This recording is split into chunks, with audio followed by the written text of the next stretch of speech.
ನೀವು ನೋಡ್ತಾ ಇದ್ದೀರಾ ಬಾಸ್ ಟಿವಿ ಕನ್ನಡ. ನಾನು ಪಲ್ಲವಿ ಎನ್ ರಾಜ್. ಇದೇ ಜುಲೈ 3ನೇ ತಾರೀಕು ಲವ್ ಸೀಸನ್ ಸಿನಿಮಾ ರಾಜ್ಯಾದ್ಯಂತ ಬಿಡುಗಡೆಯಾಗ್ತಾ ಇದೆ. ಸೊ ಚೊಚ್ಚಲ ಪ್ರೊಡ್ಯೂಸರ್ ಆಗಿ ಮುಕುಂದ್ ರಾಮಸ್ವಾಮಿ ಅವರು ಬರ್ತಾ ಇದ್ದಾರೆ. ಜೊತೆಗೆ ಆ್ಯಕ್ಟ್ ಕೂಡ ಮಾಡಿದ್ದಾರೆ ನಾಯಕನಾಗಿ. ಸೊ ಒಂದಷ್ಟು ಗೊಂದಲಗಳು, ಹಾಗೆ ಸಿನಿಮಾಗೆ ಸಂಬಂಧಪಟ್ಟಂತೆ ಇನ್ನೇನು ರಿಲೀಸ್ಗೆ ರೆಡಿ ಇದೆ ಅಂದಾಗ ಒಂದಷ್ಟು ಚಿಕ್ಕ ಪ್ರಮಾಣದಲ್ಲಾದರೂ ನರ್ವಸ್ ಇದ್ದೇ ಇರುತ್ತೆ. ಜೊತೆಗೆ ಸೂಪರ್ ಎಕ್ಸೈಟ್ಮೆಂಟಿಂದ ಯಾವಾಗ ಸಿನಿಮಾ ಬರುತ್ತೆ ಅಂತ ಕೂಡ ವೆಯ್ಟ್ ಮಾಡ್ತಾ ಇದ್ದಾರೆ. ಸೊ ನಾನು ಅವ್ರನ್ನ ಮಾತಾಡಿಸ್ತಾ ಹೋಗ್ತೀನಿ. ನನ್ನ ಜೊತೆಗಿದ್ದಾರೆ. ಸರ್ ನಮಸ್ತೆ, ಹೇಗಿದ್ದೀರಾ? ನಮಸ್ತೆ ಮ್ಯಾಮ್, ಚೆನ್ನಾಗಿದ್ದೀನಿ. ನೀವು? ನಾನು ಚೆನ್ನಾಗಿದ್ದೀನಿ. ನಾನು ಆವಾಗಲಿಂದ ನಿಮ್ಮನ್ನು ನೋಡ್ತಾ ಇದ್ದೆ, ಬಂದಾಗಿಂದ ಸ್ವಲ್ಪ ನರ್ವಸ್ಸು, ಸೂಪರ್ ಎಕ್ಸೈಟ್ಮೆಂಟ್ ಇದೆ. ಹಾಗೆ ಯಾವಾಗ ಸಿನಿಮಾ ಬರುತ್ತೆ ಅಂತ ವೆಯ್ಟ್ ಮಾಡ್ತಾ ಇದ್ದೀರಾ. ಸೊ ಇನ್ನೇನು ರಿಲೀಸ್ ಹಂತದಲ್ಲಿದೆ, ಹೇಗೆ ಅನ್ನಿಸ್ತಿದೆ ಅದೊಂದು ಫೀಲಿಂಗು? ತುಂಬ ಎಕ್ಸೈಟೆಡ್ ಆಗಿದೆ, ಪ್ಲಸ್ ನರ್ವಸ್ ಆಗಿದೆ. ಯಾಕಂದರೆ ಹೆಂಗೆ ತಗೊಳ್ತಾರೆ ಜನ, ಹೆಂಗೆ ರಿಸೀವ್ ಮಾಡ್ತಾರೆ ಅನ್ನೋದು. ಬಿಕಾಸ್ ಎಲ್ಲ ಹೊಸಬ್ರು ಸೇರ್ಕೊಂಡು ಮಾಡಿರುವಂಥ ಸಿನಿಮಾ, ಒಳ್ಳೆ ಕಂಟೆಂಟು ಇಟ್ಕೊಂಡು ಬರ್ತಿದ್ದೀವಿ. ಸೊ ಎಕ್ಸೈಟೆಡ್ ಆಗಿದ್ದೀವಿ, ಹೆಂಗೆ ತಗೊಳ್ತಾರೆ, ಹೆಂಗೆ ರಿಸೀವ್ ಮಾಡ್ತಾರೆ ಅನ್ನೋದೇ. ನಾನು ನಿಮ್ಮ ಸಿನಿಮಾದ ಹಾಡು ಕೇಳಿದೆ, ನನಗೆ ಇಷ್ಟ ಆಯಿತು. ಜೊತೆಗೆ ಟೀಸರ್ ನೋಡಿದೆ, ಟೀಸರು ಇಷ್ಟ ಆಯಿತು. ಸೊ ಇದು ಬರೀ ನಮ್ಮ ಜನ್ರೇಷನಿಗೆ ಮಾತ್ರ ಅಲ್ಲದೆ ಎಲ್ರಿಗೂ ಕನೆಕ್ಟ್ ಆಗೋ ರೀತಿಯಲ್ಲಿ ಮಾಡಿದ್ದೀರಾ. ಸೊ ಇದು ಏನಿದು ಲವ್ ಸೀಸನ್, ಹೇಗೆ ಉಟ್ಕೊಳ್ತು ಅಂತ? Love seasons in the sense ಅಂದರೆ ಬರೀ ಪ್ರೀತಿ ಅಂತ ಇರಲ್ಲ, ಬಟ್ ಪ್ರೀತಿ ಬೇಸ್ ಆಗಿರುತ್ತೆ. ಪ್ರೀತಿ ಅನ್ನೋದು ಕಾಮನ್. ಸೊ ಪ್ರೀತಿನ ಇಟ್ಕೊಂಡು, ಹೈ ಮಾರಲ್ ವ್ಯಾಲ್ಯೂಸ್ನ ಇಟ್ಕೊಂಡು ಬ್ಲೆಂಡ್ ಮಾಡಿ ಅದ್ರ ಜೊತೆ ಲವ್ ಜೊತೆ ಮಾಡಿರುವಂಥ ಸಿನಿಮಾ.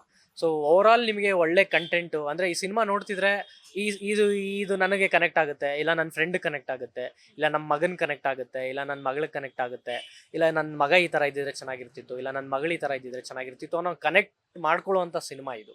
ಅಂದರೆ ಫೀಲ್ ಆಗುವಂಥ ಸಿನಿಮಾ. ಇದರ ಜೊತೆಗೆ ನಾಯಕನಾದಂತಹ ಅನುಭವ ಒಂದು ಕಡೆ ಆದರೆ, ಪ್ರೊಡ್ಯೂಸ್ ಕೂಡ ಮಾಡ್ತಿದ್ದೀರಾ, ನಿಮ್ಮ ತಂದೆಯವರೇ ಮಾಡ್ತಾ ಇದ್ದಾರೆ. ಸೊ ಎರಡು ಜವಾಬ್ದಾರಿ ಹೇಗೆ ಹ್ಯಾಂಡಲ್ ಮಾಡಿದ್ರಿ? ಅಂದರೆ ನನಗೆ ಆ್ಯಸ್ ಎ ಹೀರೋ ಡೆಬ್ಯೂಟ್, ಅವ್ರಿಗೆ as A producer debut. So ಇಬ್ಬರೂ, ನಾನು ಇಲ್ಲಿ ನಿಂತ್ಕೋಬೇಕು, ಅವರು ಒಳ್ಳೆ ಸಿನಿಮಾಗಳನ್ನ ಮಾಡಬೇಕು ಅನ್ನೋ ಒಂದು ಆಲೋಚನೆ ಇಟ್ಕೊಂಡೇ ಬಂದಿರೋದು. ಸೊ ಇಬ್ರಿಗೂ ಒಂದು ಚಾಲೆಂಜಿಂಗ್ ಇದಂಥ ವಿಷಯನೇ ಅಂತ ಹೇಳ್ಬೋದು ಮ್ಯಾಮ್. ಯಾಕಂದರೆ ಹೊಸಬ್ರಿಗೆ ಇಲ್ಲಿ ಅವಕಾಶಗಳು ತುಂಬ ಕಡಿಮೆ. ಅಂದರೆ ನಾವೇ ಮಾಡ್ಕೋಬೇಕು ಅವಕಾಶಗಳನ್ನ. ಸೊ ಅದರಲ್ಲೂ ನಮ್ಮ ತಂದೆಯವರು ಈ ಸ್ಕ್ರಿಪ್ಟ್ನ ಕೇಳಿ ಅವ್ರಿಗೆ ಒಪ್ಪಿಗೆ ಆಗಿ ಮಾಡಿ ತುಂಬ ಚೆನ್ನಾಗಿ ಸಪೋರ್ಟ್ ಮಾಡಿದ್ದಾರೆ. ಹೊಸಬ್ರು ಅಂತ ಇದು ಮಾಡಿ ಏನು ಬೇಕು ಎಲ್ಲ ತೊಗೊಂಡು ಒಳ್ಳೆ ಕಂಟೆಂಟ್ ಕೊಡಿ, ನೀವು ಬಜೆಟ್ ಎಲ್ಲ ತಲೆ ಕೆಡಿಸ್ಕೋಬೇಡಿ ಅಂತ ಹೇಳಿ ನಮ್ಗೆ ತುಂಬ ಸಪೋರ್ಟ್ ಕೊಟ್ಟು ಮಾಡಿರೋವಂಥ ಸಿನಿಮಾ. ಅವ್ರಿಗೂ ಒಳ್ಳೆ ಸಿನಿಮಾಗಳು ಕೊಡಬೇಕು ಅಂತಲೇ ಅವ್ರ ವಿಷಯ, ಅವ್ರಿಗೆ ಆಸೆ. ಸೊ ಹೋಪ್ ಇಲ್ಲಿಂದ ಜರ್ನಿ ಅವ್ರಿಗೆ ಸ್ಟಾರ್ಟ್ ಆಗುತ್ತೆ. ಹೌದು. ಓಕೆ, ಈ ಕತೆ ಹೇಗೆ ನಿಮ್ಮನ್ನು ಹುಡುಕೋ ಬಂತು? ಜೊತೆಗೆ ಇದ್ರ ಹಿಂದೆ ಯಾವುದಾದ್ರೂ ಒಂದಷ್ಟು ಕತೆಗಳು ಬಂದಿತ್ತಾ? ಇದು ಯಾಕೆ ಇಷ್ಟ ಆಯಿತು ಅಂತ? ಇವರು ನಮಗೆ ಡೈರೆಕ್ಟರ್ 2020ಇಂದ ನಂಗೆ ಪರಿಚಯ. ಶಾರ್ಟ್ ಫಿಲಿಮ್ ಒಂದು ಮಾಡಿದ್ವಿ, MRF ಅಂತ. ಆ ಶಾರ್ಟ್ ಫಿಲಿಮ್ ಮುಗಿದ ಮೇಲೆ ಒಂದು ವರ್ಷ ಗ್ಯಾಪ್ ತೊಗೊಂಡು ಇನ್ನು ನೆಕ್ಸ್ಟ್ ಬೇರೆ ಸಿನಿಮಾ ಮಾಡೋಣ ಅಂತ ಯೋಚನೆ ಮಾಡ್ತಿದ್ದಾಗ ಇವರು ಒಂದು ಕತೆ ತೊಗೊಂಬಂದಿದ್ರು, ಈ ಥರ ಒಂದು ಕತೆ ಇದೆ ಅಂತ. ಬಟ್ ಅದಕ್ಕೆ ಸ್ವಲ್ಪ ಬಜೆಟ್ ಜಾಸ್ತಿ ಬೇಕಿತ್ತು. ಸೊ ಹೊಸಬ್ರು ಅಷ್ಟು ಬಜೆಟ್ ಹಾಕೋಕ್ಕೆ ಸಾಧ್ಯ ಇಲ್ಲ. ಸೊ ಅದರಿಂದ ನಾವು ಬೇಡ ಬ್ರೋ, ಇದು ಇನ್ನು ಸ್ವಲ್ಪ ಡಿಲೇ ಮಾಡೋಣ, ಬೇಕಾದರೆ ಬೇರೆ ಯಾವುದಾದ್ರು ಸಬ್ಜೆಕ್ಟ್, ಒಂದು ಶಾರ್ಟ್ ಫಿಲಿಮ್ ಮಾಡೋಣ, ಸದ್ಯಕ್ಕೆ ಖಾಲಿ ಇರೋದು ಬೇಡ, ಒಂದು ಶಾರ್ಟ್ ಫಿಲಿಮ್ ಮಾಡ್ಕೊಂಡು ಎಂಗೇಜಿಂಗ್ ಆಗಿ ಇಟ್ಕೊಳ್ಳೋಣ ನಮ್ಮನ್ನು ನಾವು ಅಂದ್ಕೊಂಡಾಗ. ತುಂಬ ಶಾರ್ಟ್ ಫಿಲಿಮ್ಸ್ಗೆ ಸ್ಕ್ರಿಪ್ಟ್ಸ್ ಎಲ್ಲ ಹೇಳ್ತಿದ್ರು, ಒಂದು ಐಡಿಯಾಸ್ ಹೇಳ್ತಿದ್ರು, ಬಟ್ ಯಾವುದು ನಮ್ಗೆ ವೈಬ್ ಅನಿಸ್ತಿರ್ಲಿಲ್ಲ. ಅವ್ರಿಗೂ ಅಷ್ಟು ಎಕ್ಸೈಟ್ ಇರಲಿಲ್ಲ, ಬಟ್ ಹೇಳ್ತಿದ್ರು ಮಾಡಬೇಕು ಅಂತ.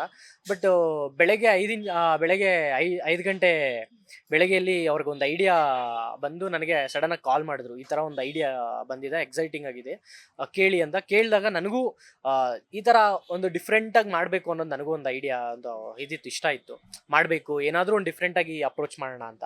ಸೊ ಈ ಕಂಟೆಂಟ್ ನನಗೆ ಬಂದಾಗ ತುಂಬ ಖುಷಿ ಆಯಿತು. ಶಾರ್ಟ್ ಫಿಲ್ಮ್ಗೆ ಅಂತ ರೆಡಿ ಮಾಡ್ಕೊಂಡಿದ್ದು, ಹೋಗ್ತಾ ಹೋಗ್ತಾ ಹೋಗ್ತಾ ಹೋಗ್ತಾ ಇದು ಮೂವಿಗೆ ಟರ್ನ್ ಔಟ್ ಆಯಿತು. ಲೆಂತ್ ವೈಸ್ ಆಗಿರಲಿ, ಕಂಟೆಂಟ್ ಎಲಿಮೆಂಟ್ಸ್ ತುಂಬ ಇದೆ, ನಾವು ಏನು ಕಟ್ ಮಾಡಿದ್ರು ಮೂವಿ ಸೋಲ್ಗೆ ಕಟ್ ಆಗಿಬಿಡುತ್ತೆ ಅಂದ್ಬಿಟ್ಟು ಓಕೆ ಮೂವಿನೇ ಮಾಡೋಣ ಒಂದು ಕಡಿಮೆ ಬಜೆಟಲ್ಲಿ ಅಂದ್ಕೊಂಡಾಗ ಈ ಮೂವಿ ಸ್ಟಾರ್ಟ್ ಆಗಿದ್ದು 2022 ಅಲ್ಲಿ ಅನ್ಸುತ್ತೆ. 22 ಅಲ್ಲಿ ಮಾಡ್ತಿರೋದು ಡೆಬ್ಯೂ ಮೂವಿಲೇ ಮೂರು ಜನ ಹೀರೋಯಿನು. ಏನು ಸಮಾಚಾರ ಅಂತ? ಅಂದರೆ 3 ಜನ ಹೀರೋಯಿನ್ಸ್ ಇದ್ದಾರೆ, ಬಟ್ 3 ಜನ ಹೀರೋಯಿನ್ಸ್ ಇದ್ದಾರೆ ಅಂದ ತಕ್ಷಣ ಕಂಪ್ಲೀಟ್ ಒಂದು ಲವ್ ಸ್ಟೋರಿ ಹೋಗಲ್ಲ, complete out and out love ಅಲ್ಲ ಇದು. 3 ಜನ ಹೀರೋಯಿನ್ಗಳನ್ನ ಇಟ್ಕೊಂಡು 3 ಕತೆಗಳನ್ನ, ಅಂದರೆ ಒಂದು 3 ಡಿಫ್ರೆಂಟ್ ಸ್ಟೋರೀಸ್ನ ನಾವು ಪೋರ್ಟ್ರೇ ಮಾಡ್ತಿದ್ದೀವಿ. ಅವ್ರ ಮುಖಾಂತರ ಒಂದು ಕತೆಗಳನ್ನ ಹೇಳಕ್ಕೆ ಕೊಡ್ತಿದ್ದೀವಿ. ಸೊ ತುಂಬಾ ಇಂಪಾರ್ಟೆಂಟ್. 3 ಜನ ಹೀರೋಯಿನ್ಸ್ ತುಂಬಾ ಅವ್ರಿಗೆ ಆದಂಥ ತುಂಬ ಒಂದು ಸ್ಟ್ಯಾಂಡರ್ಡ್ ಇದೆ ಅವರು ಈ ಕಥೆಯಲ್ಲಿ. ತುಂಬಾ ಚೆನ್ನಾಗಿ ಬಂದಿದೆ ಮ್ಯಾಮ್. ಅವ್ರ ಮುಖಾಂತರ ಒಂದು ಕತೆನ ಹೇಳಕ್ಕೆ ಕೊಡ್ತಿದ್ದೀವಿ. ಆ 3 ಜನ ಹೀರೋಯಿನ್ಸ್ ಅಲ್ಲಿ ನಿಮಗೆ ಯಾರು ತುಂಬ ಇಷ್ಟ ಆದರು? ನನಗೆ ಎಲ್ಲರೂ ಇಷ್ಟನೇ. ಬಿಕಾಸ್ ಒಂದು ಒಟ್ಟಿಗೆ ಸಿನಿಮಾ ಮಾಡಿದ್ದೀವಿ, ಎಲ್ಲರಿಗೂ ಒಟ್ಟಿಗೆ ಡೆಬ್ಯೂಟ್ ಒಂದು ಇದಕ್ಕೆ ಸಿಲ್ವರ್ ಸ್ಕ್ರೀನ್ಗೆ.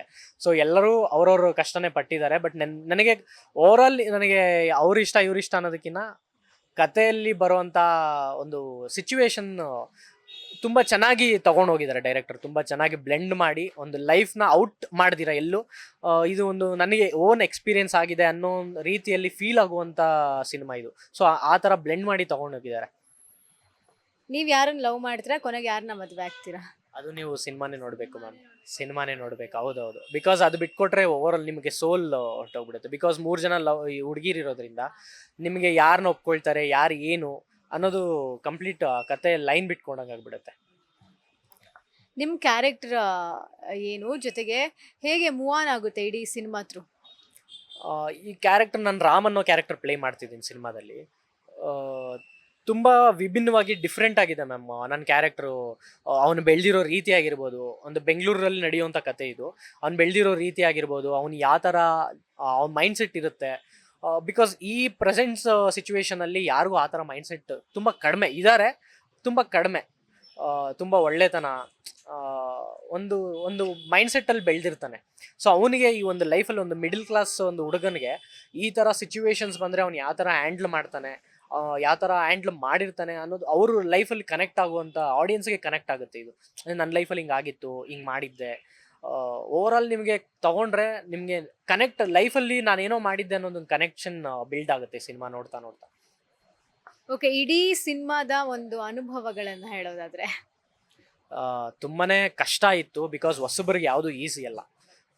ಅದರಲ್ಲೂ ಪ್ರೊಡಕ್ಷನ್ ನಿಭಾಯಿಸ್ಬೇಕಿತ್ತು, ಇಲ್ಲಿ ಸೆಟ್ಟಲ್ಲೂ ಬರಬೇಕಿತ್ತು, ಇಲ್ಲೂ ಕೆಲಸ ಮಾಡಬೇಕಿತ್ತು. ಆ್ಯಸ್ ಎ ಹೀರೋ ಅನ್ನೋದಕ್ಕಿಂತ ಒಂದು ಸಿನಿಮಾದಲ್ಲಿ ಒಂದು ಪಾರ್ಟ್ ಆಗಿ ನಾನು ಒಂದು ಇಲ್ಲಿ ನನಗೂ ಒಂದು ಇದಿದೆ ಅನ್ನೋದು ಎಲ್ಲ ಹೊಸಬ್ರು ಸೇರ್ಕೊಂಡು ಮಾಡಿರೋವಂಥದ್ದು. ಎಲ್ಲರೂ ಕೊಲಾಬ್ ಮಾಡಿರುವಂಥ ಸಿನಿಮಾ. ತುಂಬಾ ಕಷ್ಟ ಇತ್ತು. ಆಮೇಲೆ ನಾನು ಈ ಪಾತ್ರಕ್ಕೆ 16 ವರ್ಷದ ಹುಡುಗನಾಗಿ ಕಾಣಿಸ್ಕೋಬೇಕಾಗಿತ್ತು. ಅದಕ್ಕೆ ತುಂಬ ಶ್ರಮಪಟ್ಟೆ. 1 ತಿಂಗಳು ಟೈಮ್ ಕೊಟ್ಟಿದ್ರು ಡೈರೆಕ್ಟರ್ ಸರು. 1 ತಿಂಗಳಲ್ಲಿ 7 kg ಇಳಿಸಿದ್ದೀನಿ ನಾನು. 1 ತಿಂಗಳಲ್ಲಿ 7 kg ಇಳಿಸಿದೆ. ಅದು ತುಂಬ ದಿನ ಹತ್ಕೊಂಡು ಮಾಡ್ತಿದ್ದೆ. ಬಿಕಾಸ್ ಬೇರೆ ಇದು ನನ್ನ ಚಾಲೆಂಜಿಂಗಾಗಿ ತೊಗೋಬೇಕಿತ್ತು. ಬಿಕಾಸ್ ನಾನು ಏನೋ ಪೋರ್ಟ್ರೇ ಮಾಡಿ ನನಗೆ ಸಿಕ್ಕಿರೋ ಸ್ಪೇಸಲ್ಲಿ ನಾನು ಏನು ಅನ್ನೋದು ತೋರಿಸ್ಕೋಬೇಕಿತ್ತು. ಸೊ ತುಂಬ ಚೆನ್ನಾಗಿತ್ತು ಮ್ಯಾಮ್ ಎಕ್ಸ್ಪೀರಿಯನ್ಸ್. ಸ್ಕ್ರೀನ್ ಮೇಲೆ ನೋಡಿದಾಗ ನನಗೆ ಖುಷಿ ಆಗುತ್ತೆ. ಮಾಡಬೇಕಾದ್ರೆ ಕಷ್ಟ ಅನಿಸ್ತಿತ್ತು. ಒಂದ್ಸಲಿ ಸ್ಕ್ರೀನ್ ಮೇಲೆ ನೋಡಿದಾಗ ನನಗೆ ಸ್ಯಾಟಿಸ್ಫ್ಯಾಕ್ಷನ್ ಆಗುತ್ತೆ. ಒಂದೊಳ್ಳೆ ಸಿನಿಮಾ ಕೊಟ್ಟಿದ್ದೀವಿ, ಒಂದೊಳ್ಳೆ ಸಿನಿಮಾ ಮಾಡಿದ್ದೀನಿ ಅಂತ. ಓಕೆ, ಸಿನಿಮಾ ನೋಡಿದ್ರಾ ನೀವು? ನೋಡಿದ್ದೀನಿ ಮ್ಯಾಮ್. ಹೇಗೆ ಅನ್ನಿಸ್ತು? ತುಂಬ ಎಕ್ಸೈಟೆಡ್ ಆಗಿದ್ದೀನಿ. ಒಳ್ಳೆ ಕಂಟೆಂಟ್ ಇದೆ. ಈ ಎಲ್ಲರೂ ಹೇಳ್ತಾರೆ ನಮ್ಮ ಸಿನಿಮಾ ಚೆನ್ನಾಗಿದೆ, ತುಂಬ ಕಷ್ಟಪಟ್ಟು ಮಾಡಿದ್ದೀವಿ ಅಂತ. ನಾನು ಹೇಳೋದಿಷ್ಟೇ, ನೀವು ನಮ್ಮ ಟೀಸರ್ನ ಸಾಂಗ್ಸ್ನ ನೋಡಿ, ನಿಮ್ಗೆ ಖಂಡಿತ ಇಷ್ಟ ಆಗುತ್ತೆ. ನಿಮ್ಗೆ ಇಷ್ಟ ಆದರೆ ದಯವಿಟ್ಟು ನೋಡಿ, ಥಿಯೇಟ್ರಿಗೆ ಬಂದು ನೋಡಿ ಸಿನಿಮಾ. ಇಷ್ಟ ಆಗಲಿಲ್ಲ ಅಂದರೆ ನನ್ನ ಸಿನಿಮಾ ಯಾವುದು ನೋಡಬೇಡಿ. ನನ್ನ ಸಿನಿಮಾ ಇಷ್ಟ ಆಗುತ್ತೆ. ಬಿಕಾಸ್ ಎಲ್ಲರೂ ಹೊಸಬರು ಸೇರ್ಕೊಂಡು ಮಾಡಿರುವಂಥ ಸಿನಿಮಾ. ಖಂಡಿತ ನಿಮ್ಗೆ ಇಷ್ಟ ಆಗುತ್ತೆ, ನಿಮಗೆ ಕನೆಕ್ಟ್ ಆಗುತ್ತೆ ಸಿನಿಮಾ. ನೀವು ಸಿನಿಮಾದ ಒಂಚೂರು ಹಿಂಟ್ ಬಿಟ್ಟು ಕೊಡೋಕ್ಕೂ ರೆಡಿ ಇಲ್ಲ. ಸೊ ನೀವು ನಮ್ಮನ್ನು ತುಂಬ ಕನ್ಫ್ಯೂಷನ್ ಮಾಡ್ತಾ ಇದ್ದೀರಾ. ಸೊ ನಾನು ನಿಮಗೆ ಕನ್ಫ್ಯೂಸ್ ಆಗಲಿ ಅಂತ ಒಂದಷ್ಟು ಪ್ರಶ್ನೆನ ಕೇಳ್ತೀನಿ, ನೋಡೋಣ ಹೇಗೆ ರಿಪ್ಲೈ ಮಾಡ್ತೀರಾ ಅಂತ. ಓಕೆ, ನಿಮ್ಮ ಫಸ್ಟ್ ಲವ್ ಯಾವುದು? ಫಸ್ಟ್ ಲವ್ ತಂದೆ ತಾಯಿನೇ. ತಂದೆ ತಾಯಿ ಫಸ್ಟ್ ಲವ್, ನಮ್ಮೆಲ್ರಿಗೂ ಫಸ್ಟ್ ಲವ್. ಜೊತೆಗೆ ಸ್ಕೂಲಲ್ಲಿ, ಕಾಲೇಜಲ್ಲಿ ಎಲ್ಲ ಒಂದು ಚಿಕ್ಕ ಪುಟ್ಟ ಲವ್ ಸ್ಟೋರೀಸ್ ಎಲ್ಲ ಅವಾಗ ಬರ್ತಿರುತ್ತಲ್ಲ, ಅದ್ ಬಗ್ಗೆ ಹೇಳೋದಾದ್ರೆ? ಸ್ಕೂಲಲ್ಲಿ ಕಾಲೇಜಲ್ಲಿ ಲವ್ ಅನ್ನೋದಕ್ಕಿಂತ ನನಗೆ ಹುಟ್ದಾಗಿಂದ ಸಿನಿಮಾ ಅನ್ನೋ ಒಂದು ಸಿನಿಮಾ ಪ್ರೇಮಿ ಆಗಿದ್ದೆ ನಾನು. ಎಲ್ಲದಕ್ಕಿಂತ ಹೆಚ್ಚು ಸಿನಿಮಾನ ಪ್ರೀತಿ ಮಾಡ್ತಿದ್ದೆ, ಈಗಲೂ ಮಾಡ್ತಿದ್ದೀನಿ. ಸೊ ಚಿಕ್ಕ ವಯಸ್ಸಿಂದ ಅದೊಂದು ಗೋಲ್ ಅಂತಾರಲ್ಲ, ಗೋಲ್ ಡ್ರೀಮ್, ಸಿನಿಮಾ ಆ್ಯಕ್ಟರ್ ಆಗಬೇಕು ಅನ್ನೋದು ಇದ್ರು. ಒಂದೇ ಆಪ್ಷನ್ ನನಗೆ, ಸಿನಿಮಾ ಆ್ಯಕ್ಟರ್ ಆಗಬೇಕು ಅನ್ನೋದೇ. ಇದು ಏನೇ ಆದರೂ ಇಲ್ಲೇ ನಿಂತ್ಕೋಬೇಕು. ಸೊ ಜನ ಆಶೀರ್ವಾದ ಕೊಟ್ಟರೆ ನನಗೆ ಒಳ್ಳೆ ಸಬ್ಜೆಕ್ಟ್ಸ್ ಮುಖಾಂತರನೇ ಬರ್ತೀನಿ. ಒಳ್ಳೆ ಪ್ರೊಡಕ್ಷನ್ ಹೌಸ್ನ ನಿಲ್ಲಿಸ್ಬೇಕು, ಇಲ್ಲಿ ಒಳ್ಳೆ ಪ್ರೊಡಕ್ಷನ್ ಕಂಟೆಂಟ್ಸ್ನ ಕೊಡಬೇಕು ಅಂತಲೇ ಮಾಡಿದ್ದೀವಿ. ನೋಡೋಣ, ಒಳ್ಳೆ ಕೊಲಾಬ್ ಮಾಡಿ ಒಳ್ಳೊಳ್ಳೆ ಡೈರೆಕ್ಟರ್ಸ್ನ, ಒಳ್ಳೆ ಹೊಸಬ್ರನ್ನ ಇದು ಮಾಡಬೇಕು ಅಂತಲೇ ಇದ್ದೀವಿ. ಹೊಸಬ್ರು ಬರಬೇಕು, ಹೊಸ ಕಂಟೆಂಟ್ಸ್ ಬರಬೇಕು ಅಂತ ಹೇಳ್ತಾರೆ. ಸೊ ಹೊಸ ಕಂಟೆಂಟ್ಸ್ನ ಹುಡುಕಿ ನಾವು ಜನಕ್ಕೆ ಕೊಡಬೇಕು ಅಂತಲೇ ನಮ್ಮ ಮೇಯ್ನ್ ಮೋಟಿವ್ ಆಗಿದೆ ನಮೀಗ. ಸಿನಿಮಾದ ಮೇಲೆ ಒಳ್ಳೆ ಆಸೆ ಆಕಾಂಕ್ಷೆಗಳನ್ನ ಇಟ್ಕೊಂಡಿದ್ರ, ಸೊ ಒಳ್ಳೇದಾಗ್ಲಿ, ನಮ್ಮ ವಿಶ್ ಕೂಡ. ಜೊತೆಗೆ 2ನೇ ಪ್ರಶ್ನೆ, ಪ್ರೀತಿ ಅಮರ, ತ್ಯಾಗ ಮಧುರ ಅಂತ ಹೇಳ್ತಾರೆ, ಇದನ್ನ ಒಪ್ಕೋತೀರಾ? ಪ್ರೀತಿ ಹೆಚ್ಚಿದ್ದಾಗ ನಾವು ಪ್ರೀತಿ ಮಾಡಿದಾಗ ಸ್ಯಾಕ್ರಿಫೈಸ್ ಮಾಡೋದಕ್ಕೂ ರೆಡಿ ಇರಬೇಕು. ಬಿಕಾಸ್ ಯಾವ ಥರ ಸಿಚುವೇಶನ್ಸ್ ಬರುತ್ತೆ ಅನ್ನೋದಕ್ಕೆ ನಮಗೆ ಗೊತ್ತಿರಲ್ಲ. ಬಿಕಾಸ್ ನಮ್ಗೆ ಹೇಳಿ ಬರಲ್ಲ ಲೈಫಲ್ಲಿ. ಸೊ ನಾವು ರೆಡಿ ಇದ್ದರೆ ಎಲ್ಲದಕ್ಕೂ ರೆಡಿ ಇರಬೇಕು. ಹಂಗಂತ ಕೇರ್ಲೆಸ್ ಆಗಿ ತೊಗೊಂಡು ಪ್ರೀತಿ ಲವ್ ಇವಳು ಹೋದ್ರೆ ಇನ್ನೊಬ್ಳು ಅಥವಾ ಇವನು ಹೋದ್ರೆ ಇನ್ನೊಬ್ಬ ಅನ್ನೋ ಮೆಂಟಾಲಿಟಿ ಇಟ್ಕೊಳ್ದೆ ಲಾಯಲ್ ಆಗಿ ಒಂದು ಇಬ್ಬರ ಮಧ್ಯೆ ಮ್ಯೂಚುವಲ್ ಅಂಡರ್ಸ್ಟ್ಯಾಂಡಿಂಗ್ ಇದ್ದಾಗ ಚೆನ್ನಾಗಿರುತ್ತೆ. ಬಿಕಾಸ್ ಸಿಚುವೇಶನ್ ಯಾವ ಥರ ಬರುತ್ತೆ ಅನ್ನೋದು ಗೊತ್ತಿಲ್ಲ ಮ್ಯಾಮ್. ಬಿಕಾಸ್ ಸ್ಯಾಕ್ರಿಫೈಸ್ ಮಾಡಬೇಕಾಗತ್ತೆ. ತುಂಬ ಲವ್ ಇದ್ದಾಗ ಸ್ಯಾಕ್ರಿಫೈಸ್ ಮಾಡಿದ್ರೆ ತುಂಬ ಪ್ರೀತಿ ಅಂತ ಏನೋ ಹೇಳ್ತಾರೆ, ನಾನು ಕೇಳ್ಪಟ್ಟಿದ್ದೆ. ಸ್ಯಾಕ್ರಿಫೈಸ್ ಮಾಡೋಷ್ಟು ಪ್ರೀತಿ ಇದೆ ಅಂದರೆ ಅದು ಗ್ರೇಟ್ ಅಂತ. ಆ ಸಿಚುವೇಶನ್ ಡಿಮ್ಯಾಂಡ್ ಮಾಡಿದ್ರೆ ಸ್ಯಾಕ್ರಿಫೈಸ್ ಮಾಡಲೇಬೇಕಾಗತ್ತೆ. ಓಕೆ, ನಿಮ್ಮ ಲೈಫಲ್ಲಿ ಪ್ರೀತಿ ಪ್ರೇಮ ಎಲ್ಲ ಯಾವಾಗ ಅಂತ? ಸದ್ಯಕ್ಕೆ ಟೈಮ್ ಇದೆ, ಇನ್ನು ಏಜ್ ಇದೆ, ಇನ್ನು ಟೈಮ್ ಇದೆ. ಸದ್ಯಕ್ಕೆ ಈ ಸಿನಿಮಾನ ನಿಲ್ಸೋಣ, ಸಿನಿಮಾದಲ್ಲಿ ಸ್ವಲ್ಪ ಅಟ್ಲೀಸ್ಟ್ ಒಂದು ಹೆಸರು ಮಾಡೋಣ ಅನ್ನೋದು ಒಂದು ಗುರಿ ಇಟ್ಕೊಂಡು ಬಂದಿದ್ದೀನಿ ನಾನು. ಸದ್ಯಕ್ಕೆ ಪ್ರೀತಿ ಬೇಡ. ಫೋರ್ಸ್ ಮಾಡಿದ್ರು ಅವ್ರಿಗೆ ಅರ್ಥ ಮಾಡೋ ಥರ, ಅರ್ಥ ಆಗೋ ಥರ ಹೇಳಿದ್ರೆ ಅರ್ಥ ಮಾಡ್ಕೊಳ್ತಾರೆ. ಓಕೆ, ನೀವು ಫಿಟ್ ಆ್ಯಂಡ್ ಫೈನಾಗಿ ಕಾಣಿಸ್ತಾ ಇದ್ದೀರಾ ನೋಡೋದಕ್ಕೆ. ಸೊ ಈ ವರ್ಕೌಟ್ಸ್ ಸೀಕ್ರೆಟ್ ಅಥವಾ ನಿಮ್ಮ ಈ ಒಂದು ಬಾಡಿ ಸೀಕ್ರೆಟ್ನ ಬಿಟ್ಕೊಡೋದಾದ್ರೆ? ಆ ಥರ ಸೀಕ್ರೆಟ್ ಅಂತ ಏನಿಲ್ಲ. ಸಿನಿಮಾಗೋಸ್ಕರ 16 ವರ್ಷದ ಹುಡುಗನಿಗೆ 7 kg ಕಡಿಮೆ ಮಾಡಬೇಕಿತ್ತಲ್ಲ, ಆವಾಗ ತುಂಬ ಡಯಟ್ ಫಾಲೋ ಆಗ್ತಿದ್ದೆ. 3 ಹೊತ್ತು ತರಕಾರಿ ತಿನ್ಕೊಂಡು, ಮತ್ತು ಲಿಕ್ವಿಡ್ ತುಂಬ ತೊಗೊಂಡು, ಮತ್ತು 1 ಟೈಮ್ ಚಿಕನ್ ತೊಗೊಂಡು, ಸೊ ಈ ಥರ ಮಾಡ್ತಿದ್ದೆ. ಬಟ್ ಅದಾದಮೇಲೆ ನಾರ್ಮಲ್ ಡಯಟ್ ನಮ್ಮ ತುಂಬ ಕಂಪ್ಲೀಟ್ ಡಯಟಲ್ಲೇ ಹೋಗ್ತೀನಿ ಅಂತಿಲ್ಲ, ನಾರ್ಮಲ್ ಆಗಿ ಹೆಲ್ತಿ ಫುಡ್ ತಿನ್ಕೊಂಡು ಆರಾಮಾಗಿದ್ದೀನಿ. ಈ ವರ್ಕೌಟ್ಸ್ ಅಂತ ಬಂದರೆ ಎವ್ರಿಡೇ ರೂಟೀನ್ ಇದ್ದೇ ಇರುತ್ತಾ? ಎವ್ರಿಡೇ ಇರುತ್ತೆ, ವೀಕ್ಲಿ ಒನ್ಸ್ ಮಿಸ್ ಆಗುತ್ತೆ, ಯಾಕಂದರೆ ರೆಸ್ಟ್ ಬೇಕಾಗುತ್ತೆ. ವೀಕ್ಲಿ ಮಿಸ್ ಆಗುತ್ತೆ. ಮತ್ತು ವರ್ಕೌಟ್ ಮಾಡೋದಕ್ಕಿಂತ ನಾವು ನಮ್ಮ ಮೈಂಡ್ಸೆಟ್ನ ನಾವು ಯಾವ ಥರ ಇಟ್ಕೊಳ್ತೀವಿ ಅದು ತುಂಬ ಮ್ಯಾಟ್ರ್ ಆಗುತ್ತೆ. ಬಿಕಾಸ್ ಪಾಸಿಟಿವ್ ಮೈಂಡ್ಸೆಟ್ ಇದ್ದಷ್ಟು ಪಾಸಿಟಿವ್ ಬಾಡಿ ಆಗುತ್ತೆ. ಸೊ ಅದು ತುಂಬ ಇಂಪಾರ್ಟೆಂಟ್. ನಾವು ಹೇಗೆ ಯೋಚನೆ ಮಾಡ್ತೀವಿ, ಹೆಂಗೆ ತೊಗೊಳ್ತೀವಿ ವಿಷಯಗಳನ್ನ ಅನ್ನೋದು ಮ್ಯಾಟ್ರ್ ಆಗುತ್ತೆ. ನೀವು ಅವಾಗಲೇ ಹೇಳ್ತಾ ಇದ್ದೀನಿ ನಾನು 1 ತಿಂಗಳಲ್ಲಿ 7 kg ಕಡಿಮೆ ಮಾಡಿದ್ದೀನಿ ಅಂತ. ಸೊ ಅದು ಈಸಿ ಅಂತೂ ಅಲ್ವೇ ಅಲ್ಲ. ಸೊ ಹೆಂಗಿತ್ತು ಚಾಲೆಂಜಸ್?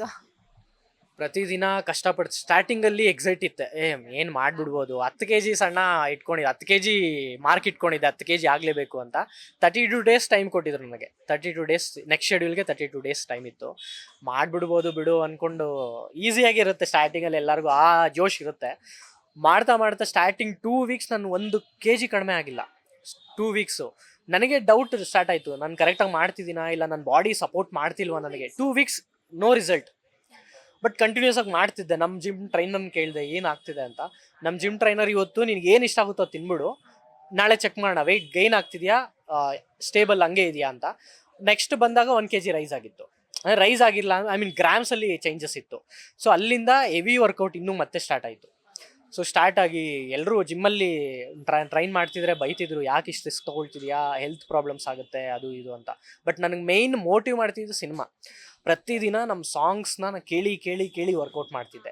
ಅಂದರೆ ನಂಗೆ ಅಷ್ಟು ಮೋಟಿವ್ ಕೊಡ್ತಿತ್ತು ಆ ಸಾಂಗ್ಸ್ ಅನ್ನೋದು, ಸಿನಿಮಾ ಅನ್ನೋದು. ಏನೋ ಒಂದು ಮಾಡಬೇಕು, ನನ್ನ ಕ್ಯಾರೆಕ್ಟರ್ನ ನಾನು ಪೋರ್ಟ್ರೇ ಮಾಡ್ಕೋಬೇಕು, ಚೆನ್ನಾಗಿ ತೋರಿಸ್ಕೋಬೇಕು. ನನಗೆ ಆ ಸ್ಪೇಸ್ ಇದೆ, ಆ ಸ್ಪೇಸ್ನ ಬಿಲ್ಡ್ ಮಾಡಿಕೊಟ್ಟಿದೆ ಸ್ಕ್ರಿಪ್ಟು.